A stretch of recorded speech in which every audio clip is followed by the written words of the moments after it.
Hey everyone, welcome back to the Deep Dive. Today we're going deep on something that affects a lot of us, at some point in our working lives. Workers' compensation, specifically in California. Absolutely. And of course, we've got a stack of sources for this. Yeah.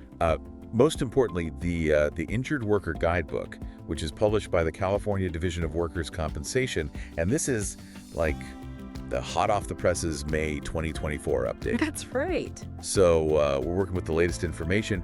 Whether you've had to deal with a job-related injury before or just want to be prepared, this is definitely some important stuff to know. It really is. Because you might think, oh, workers' comp, that's, for full-time employees. Yeah. But did you know that even part-time workers Absolutely. and even some independent contractors might be eligible? Yeah, there are a lot of misconceptions out there about who's covered and what's covered. Yeah, it's not as straightforward as you might think. Not at all. So let's get right into it.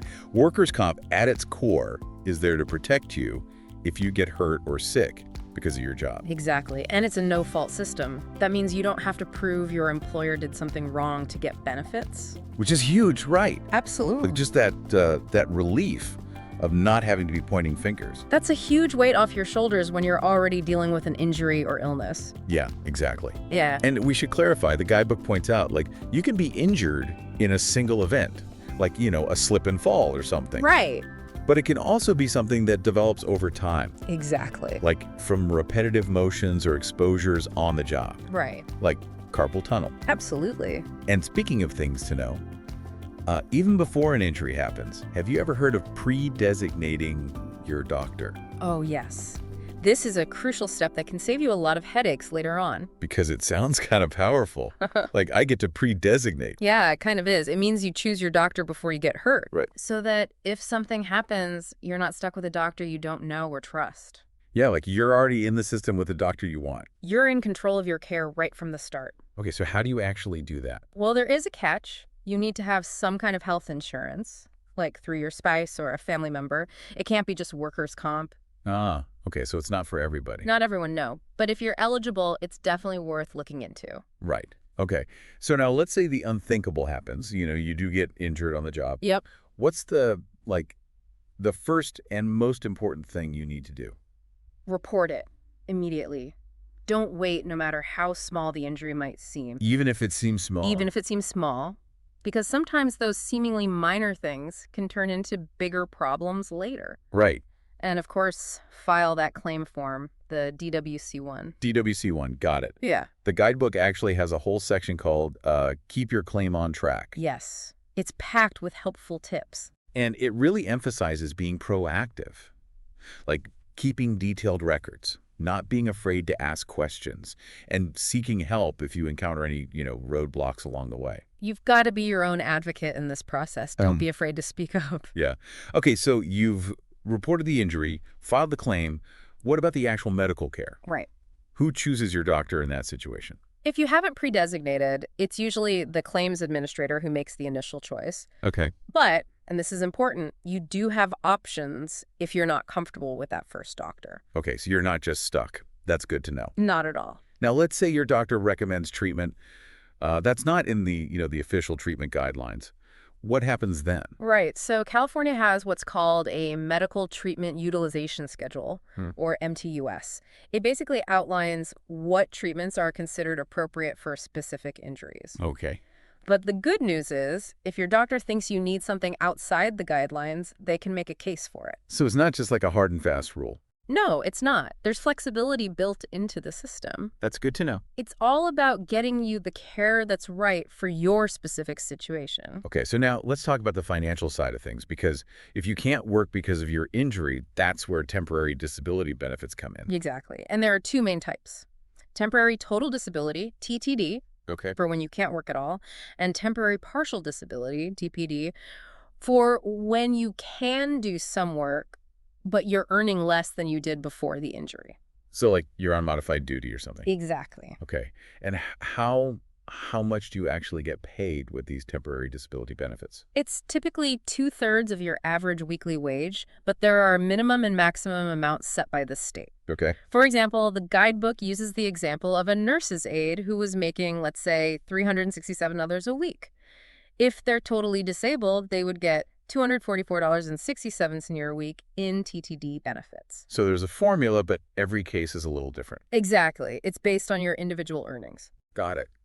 So let's say you're recovering and you're thinking about going back to work. Yeah. Who actually decides when you're ready? That's your primary treating physician. They'll assess your recovery and determine what kind of work you can safely do. Okay. And that might include any limitations or modifications you might need. Right. So it's super important to have clear communication with your doctor Absolutely. and your employer at this stage. Absolutely. Make sure everybody's on the same page. You need to make sure everyone understands your limitations and what you need to safely return to work. Okay, so what happens if you can't fully recover? Right. Can't go back to your old job? Right. Well, ideally, your employer would be able to offer you your old job with some restrictions, or maybe a modified version of it, or even a completely different job that fits your new capabilities. Oh, there are options. There are definitely options, and the guidebook goes into a lot of detail about what's required of the employer in these situations, like what kind of work they're obligated to offer, what happens to your wages, and what if they just can't offer you anything suitable? Wow, so there's a lot to unpack there. There is. But we also need to talk about permanent disability benefits. Absolutely. Which kick in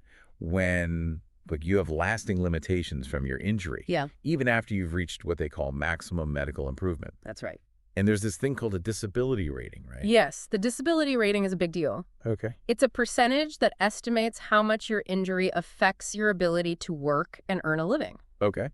And a lot of factors go into determining that rating. Your age, your occupation, the specific limitations you have because of the injury. So it's not just like a one-size-fits-all. Not at all. It's very individualized. Got it. But then, how do they actually figure out how much money you get in permanent disability benefits? That's based on the disability rating, your pre-injury wages, and whether or not your employer offers you suitable work after your injury. Okay, that makes sense. But here's something important to remember. If you disagree with the rating you get, you have the right to challenge it. Oh, okay. So always advocate for yourself if you think something's not right. That's good advice. Never just accept something if you don't feel it's accurate or fair. Right, right.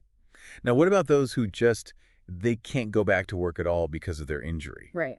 What happens in that situation? Well, there are permanent total disability benefits designed to support you for the rest of your life. We can delve into the specifics of those in a bit. Okay, definitely. But let's switch gears for a second to something a little, I guess, more positive. Sure. The guidebook mentions something called a supplemental job displacement benefit. Ah, yes, the SJDB. This is a great resource for those who can't return to their old job because of their injury. So what is it exactly? Think of it like a voucher to help you retrain or enhance your skills so you can find a new job. Okay, and how much is this voucher worth? Well, for injuries happening in 2013 or later, it's a flat $6,000. And for injuries between 2004 and 2012, the amount varies depending on your disability rating. Got it. And what can you actually use it for? Oh, lots of things. Tuition, fees, books, tools you might need for your new training, even computer equipment. Oh, wow. There's even money for vocational counseling and some other expenses. It's really designed to set you up for success in a new career. That's amazing. California's really trying to help people get back on their feet, even if it's in a different field. Absolutely. They even provide a list of eligible schools and counselors right there in the guidebook. So it's not just here's some money, good luck. Not at all. It's Yeah. very structured and supportive. That's awesome.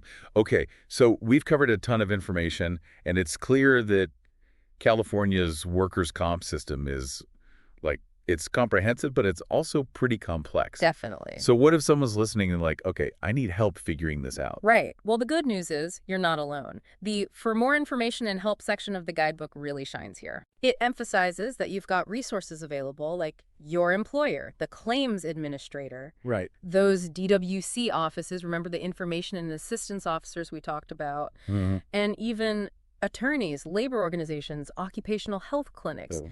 There's a whole network of support out there. It's like a whole army of support. We've covered a lot of ground today, but there's so much more to uncover. So stay tuned for part 2, where we'll dive even deeper into this complex world of workers' comp in California. Stay tuned.